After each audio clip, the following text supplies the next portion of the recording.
Yo, what's good? What's good? What's good? I know I'm late, bro. Just dropped 4 days ago, but I'm here to support a homie, creative genius and mind, and all that good stuff. The guilty pleasure of AI music. Now I think this is Or's like explanation, like why AI music is like actually good or some shit. I don't know. I guess we'll see. Goddamn, see. Alright, chat. Where people need to be like worried or something like that. I don't. It just will never be there. No. This was too good. This sounded way too good. Hey, dude, that's scary. Yeah, it is. That is scary, man. The rise of AI music is stirring controversy as internet users experiment with generating fake songs using AI models of famous artists, some of which are deemed to be more impressive than actual projects these artists drop. And while some are hailing it as the future of music production, others argue that it is a threat to the authenticity and creativity of real musicians. Fuck AI music. But the question is the guilty pleasure of AI blurring the lines between creative innovation and ethical concerns? Let me see what he's mean. Now, We see before what we he's delve talking into the world of AI today, about. let's take a look at the... Hold on. Now, before we delve into the Look at the homie, man. Look at the homie. So inspirational, man. Shout out to Aura, bro. world of AI Late, today, bro. let's take a look at the early use of AI in music. Artificial intelligence and music have a long and intertwined history that dates back to the mid-20th century. One of the earliest examples of AI music was the development of computer-generated music in the 1950s and the 1960s. This was a pioneering field that explored the possibilities of using computers to create and manipulate sounds, as well as to compose music based on rules and algorithms. One of the most influential figures in the field was Max Matthews, an American engineer and computer scientist who is widely regarded as the father of computer music. He developed a series of programs called Music 1 to Music 5, which allowed users to synthesize and manipulate sounds using digital signal processing techniques. Do you know Deacon Newland? She was a pianist, but not all the stuff she played was very good. And at the intermission, John, we sort of looked at each other. I don't know who said it.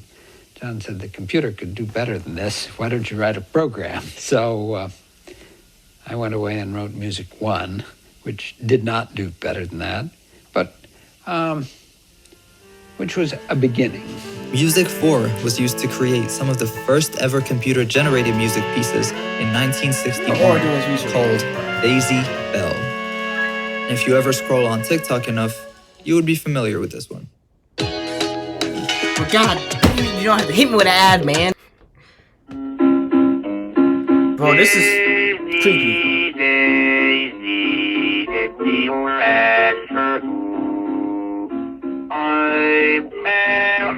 This is creepy. I hate those videos.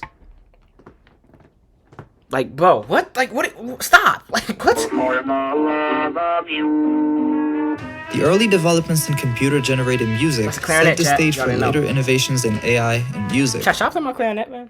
No. One such innovation is experiments in musical intelligence, also known as EMI, a program created and founded by David Cope in 1983. So I consulted with them, and they all came to the same agreeable kind of advice, which was essentially, why don't you, since you can program, why don't you write a program that will create your music for you?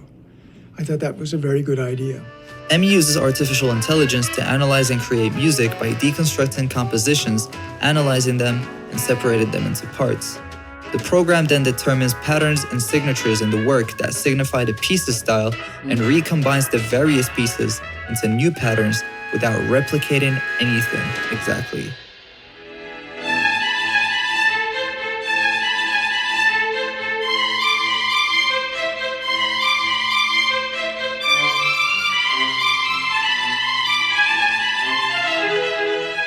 Damn. That's hard.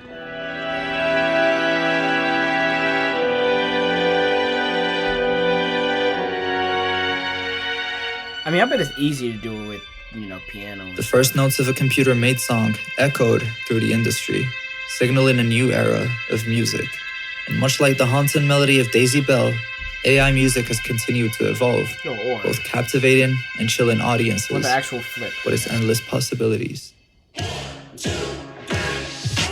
Nowadays, the use of AI in the music industry can be broadly categorized into two areas: those that benefit musicians directly and those that benefit music streaming and distribution platforms. Let's start with the distribution platforms. Streaming companies have been harnessing AI for a few years already, using the tech to set up custom recommendations, new track suggestions, and also create personalized playlists. Spotify's algorithmic playlists are one of the features that make the music streaming service popular among listeners. Yo, did Dante ever check this video out? This is a good video. Like, for real. These playlists use artificial intelligence to analyze the user's listening history and activity, and then suggest songs that match their preferences and moods. One of the YouTubers who has explored this topic in depth is Matty Balls, in which he mentioned how Spotify was misrepresenting its monitoring of editorial playlists, claiming that it's mostly monitored by humans and is partially algorithm-based, while the truth is, the whole editorial playlists are algorithm-based. What do you think the significance of these editorial playlists being algorithmic is rather than them actually being listened to by real humans? Positives first is that because it's an algorithm, you don't have to go through any kind of gatekeeper. You don't have to know somebody over at Spotify in order to get on one of these playlists. You just have to do your due diligence and, get your music out there to the right people, the right audiences, and then eventually Spotify will reward you. But the negatives is like what we came across, this situation where something is wrong, and even though everything in the system works and it sounds like this is a great song to push out to people on this playlist, something's wrong with it, and the AI didn't pick up on it. Moving on to musicians, the use of AI in the music industry can be seen as an iceberg of AI tools, with different levels of controversy and impact. At the surface, there are tools that help musicians with tasks such as mastering, stem separation, music analysis, and voice manipulation. These tools are widely accepted and used by many artists, as they can enhance the quality and efficiency of their work. Moving a little lower, we can find tools like UberDuck. UberDuck is a web-based application that allows users to create voice clips of celebrities, fictional characters, and other famous voices. UberDuck uses deep learning models to synthesize speech from text input based on the voice style of the selected speaker. However, UberDuck has also faced some controversy regarding the ethical and legal implications of copying voices without consent. Some critics have argued that UberDuck violates the right of publicity and the right of privacy of these original voice owners, and that it could potentially be used for malicious purposes such as identity theft, fraud, or defamation. Moreover, some voice actors and celebrities have expressed their displeasure with UberDuck, claiming that it undermines their work and talent. Well, okay, but what about the music industry? Well, UberDuck has not necessarily caused much uproar in the music scene, and that's because its synthesized voices are not very convincing or realistic. I say, Although UberDuck can mimic the tone and accent of singers, it cannot reproduce the nuances and emotions that make music expressive and unique. Therefore, most musicians and listeners did not consider UberDuck a threat or a substitute for human singers, but rather a novelty or a parody tool. And let's just say that didn't last for too long. As technology advanced and more sophisticated AI tools were developed, concerns about the potential threat posed by AI to the music industry began to emerge.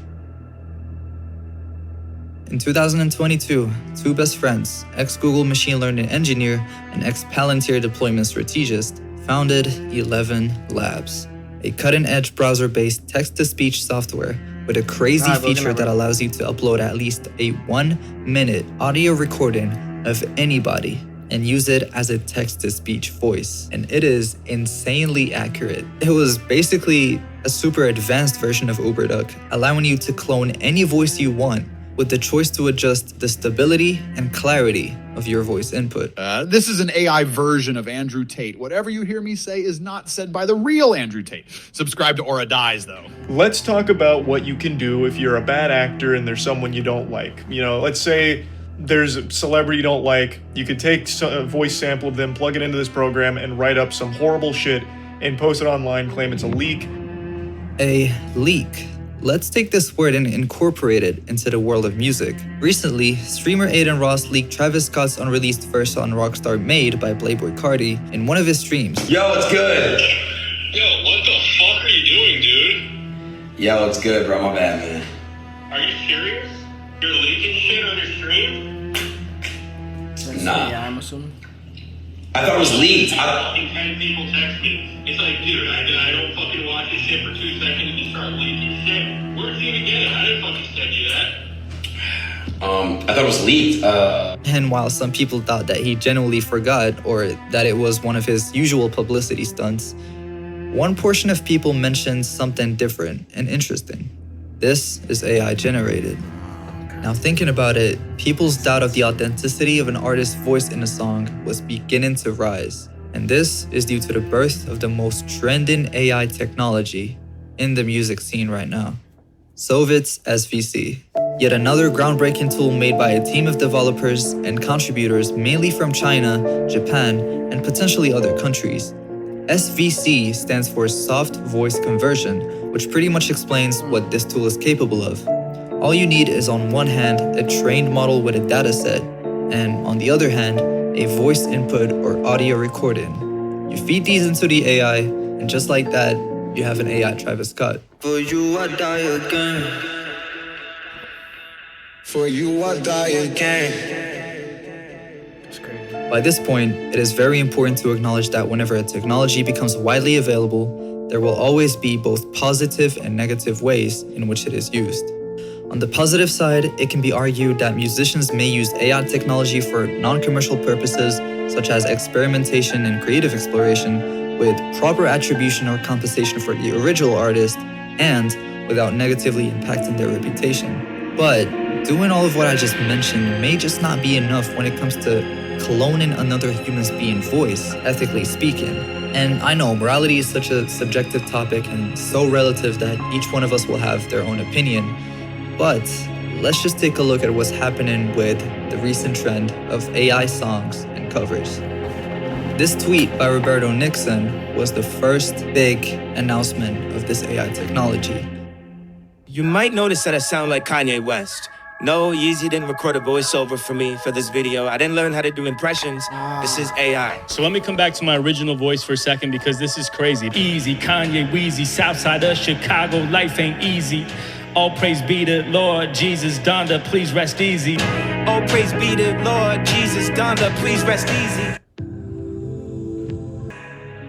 It left everyone in awe, mesmerized, shocked, and also outraged. Outraged for using an AI voice clone of Kanye West to mention Donda.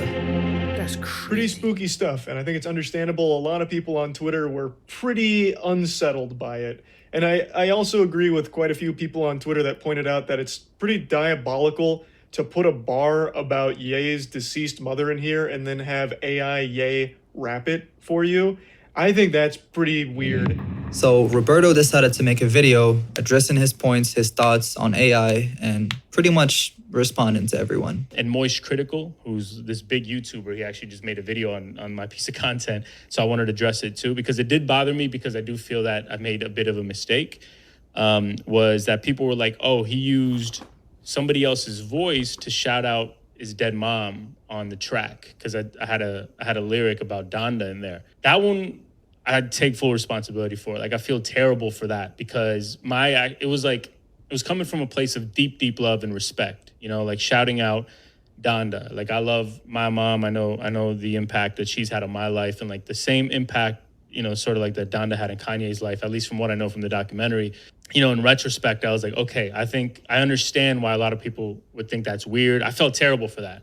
So I want to own up to that. Otherwise, I actually think there's a lot more bad than good here. Good, you know, like say some of our, you know, say a posthumous album from Tupac, John Lennon, Kurt Cobain, like all these artists that have passed, you know, Mac Miller, Pop Smoke, etc. If their estates are willing, you know, they could use this to generate more music. I'm not even sure if that's a good or a bad thing. That's not a good thing, bro. That's a bad thing, bro. That's for sure. You don't want to do that, bro. Cause like, that's kind of disrespecting the artist. This whole thing is low-key disrespecting the artist, especially like if you do this to like artists that have passed away.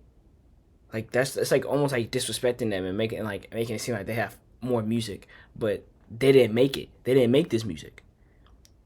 So it's kind of like disrespect. It's kind of like disrespectful to them because like they didn't do this. It's like their name is put on a piece of art that had nothing to do with them. It had no emotion, no soul. You feel what I'm saying? Like it's just weird to me. I don't know. But there's actually not that many use cases that I find quote unquote good, right? I think this will be more weaponized than anything else. Unbelievable, man. Like the amount of hatred on the internet, like some of these death threats, they're not just like, I hope you die. It's like they go into detail about how they want to eliminate me, which is a little unsettling. So in his own words, he is just pointing out an opportunity for artists to take advantage of the situation because it's inevitable. The tech is coming and coming fast. Which again was the point of the video, to give folks the heads up. He made a video showcasing this AI tool, not realizing that some people might focus on trying it out rather than understanding the risks of it. It's like he unintentionally gave people an invitation to, 1, make popular songs covered by popular artists, and 2, create an unofficial songs of popular artists without thinking about how harmful it could be. But again, this is assuming that his intentions were pure, as he's mentioned. But let me know in the comments if you think otherwise. And as this tweet gained more popularity, the trend began. Thousands of AI songs and covers made using Soviet's SVC went off on YouTube, TikTok, Instagram Reels, and hip-hop pages. And people were shocked and unsettled to hear how accurate these songs are to their real voice owners. And even worse, people started training AI models of artists that have passed away.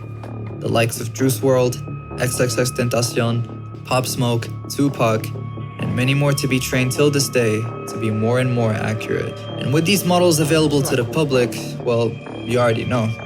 AI Juice WRLD covers, X covers, and even entire made-up songs were shared on platforms, some leaving you with an eerie realization that no matter how accurate the emotions or style or theme projected in those songs, it was not the original artist's decision, and simply will never be. On the other hand, you'd see things that are straight disrespectful to the deceased artist and to their audience. For instance, Instagram hip-hop page Bars posted a Pop Smoke AI cover of Ice Spice's viral song, Munch. Let's just say, people did not like this. You thought I was feeling you now? That nigga on lunch. Nigga, he ate it for lunch. Bitch, on my baddie, I get what I want. Like, you thought I was feeling you now? That nigga on lunch. Nigga, he ate it for lunch. Bitch, on my baddie, I get what I want. Like, this is a Cleveland club.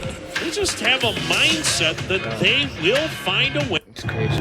Drake's AI model was also used to cover the same song. And of course, Drake himself caught attention to it as he stated on one of his IG stories, "This is the final straw, AI." By saying that, he refers to Universal Music Group, or UMG, asking streaming services to block AI companies from accessing their songs. Universal Music Group, the parent label that controls 1/3 of the global recorded music market, is asking streaming services like Spotify and Apple Music to stop AI companies from using the label's copyrighted songs to train their machines. UMG's clear responsibility was to work to prevent the unauthorized use of their music and to stop platforms from ingesting content that violates the rights of artists and other creators. Now the question is, are big labels considering the possibility of a strategic turnaround? This AI technology, one of my bigger viewpoints of it all is that all the people who claim they were ghostwriters, y'all better take advantage. YouTuber, streamer, and rapper Andante mentioned an interesting point about the potential use of AI voice conversion and model training by labels, especially on artists who have passed away. So it's already to the point where we don't even need these artists here. If I want a certain Juice WRLD song, I'm just gonna make it myself. Like, who the fuck cares? Like, we don't need him anymore. I got the AI to do it. That's what it's coming to, and that's what it's gonna continue to come to. And labels are gonna notice that, all right? They're gonna act like, oh, this is wrong. Well, I don't like this. Da-da-da. We're gonna put a stop to this. Meanwhile, low key, once their artist dies, and they were the cash cow, they're just gonna make the music themselves. That's crazy. Now, as technology continues to advance, it appears that people are becoming less emotionally invested. Instead of connecting with the artist as a human being through their music, listeners are increasingly treating the artist as a product to be consumed and used for their own purposes. On the other hand, popular artists are feeling more pressure to release their tracks or albums as soon as possible before the internet consumes the alternative. But with that being said, will AI kill music? I don't think so. Lazy musicians may become lazier and rely solely on AI tools, but creative artists will utilize these tools to enhance their creativity, and they will do so ethically and within legal boundaries without compromising anyone's privacy. I mean, who would have thought that a creepy computer Daisy Bell song would evolve into the idea of making anything you want with anyone's voice so accurately? What happens as underground musicians carry on pushing this trend, creating more and more AI songs and covers? And will the allure of AI music and singing voice conversion shed its guilty connotations and simply become a mainstream pleasure? Well, I don't have those answers, but We'll see what's about to happen next, okay? Okay, okay, we'll see what's about to happen next, okay? Okay, okay, we'll see what's about to happen. Hey, we'll see what's about to happen. Wow. Hey, Wow.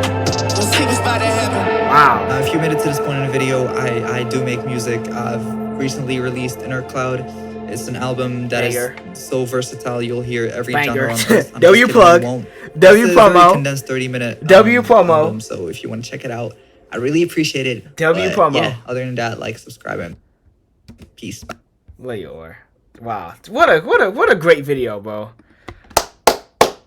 What an amazing video. Wow, man. I cannot wait to put that on the YouTube, bro. Get more people to see that. Wow. That is just amazing. That's amazing. Later, y'all. Bye.